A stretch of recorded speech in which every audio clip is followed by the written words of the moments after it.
What do I do? You're landlord. Okay. No. You're landlord. No, I'm Take 13, mark it.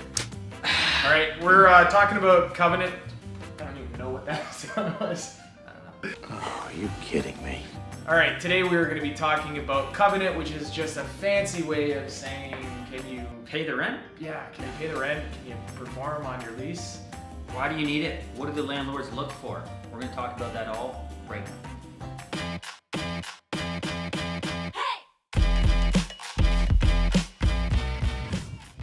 Okay, it turns out that there is a little bit of a difference between whether you're Apple or Jesse and Jordan's Moving company? Yeah, it's not as easy as it looks. All right, we're gonna run you through 3 scenarios. You know, there are thousands when you get out there in the real world, but we'll run you through 3. First one being you're that Apple, you're the Google, you're Microsoft. You have a bulletproof covenant and a long operating history. Gold-plated diapers. Yep. Number 2 is you've got a pretty decent company, little bit of operating history, nothing crazy. Maybe had a couple rounds of funding, and you're looking to go places. My boy's wicked smart. Number 3, you have no operating history whatsoever. But the benefit, you can only go up from here.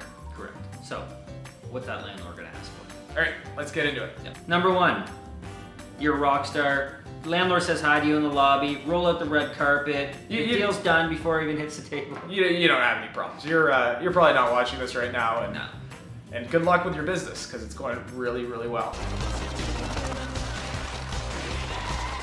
They might be asking for first, potentially last month's rent, maybe a bit of money to securitize that massive tenant allowance that the landlord provided you, but other than that, you're golden. Number 2, these are our favorite companies. These are the growing companies, got a bit of track record. It's really cool or interesting about this is that it's really dependent how you deal with your financial covenant on a few things. For instance, what's your use? Does the landlord want it, like it, need it? Who's the landlord that you're dealing with? Are they a pension fund, a REIT, or are they the one-off landlord? How much cash are you asking for? Are you asking the landlord to do work? It never ends! A lot of factors involved here. The more you ask the landlord to do, the more they're gonna want you to securitize that lease. And again, that's just a fancy word for making sure that if the company goes belly up, that they have some recourse. Show me the money!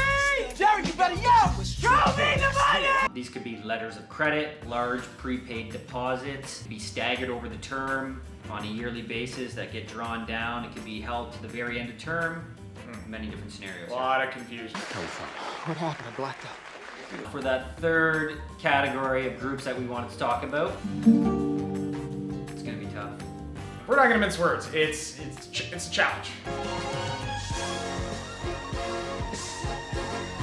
Just like we were talking about with the previous group, it's gonna be a lot of the same, but in most cases, it's just gonna be a heavier burden on you from the landlord side. Yeah, and in some cases, you know, the reality is some landlords don't want to deal with companies with zero operating history. It's just the reality, and I guess even size too.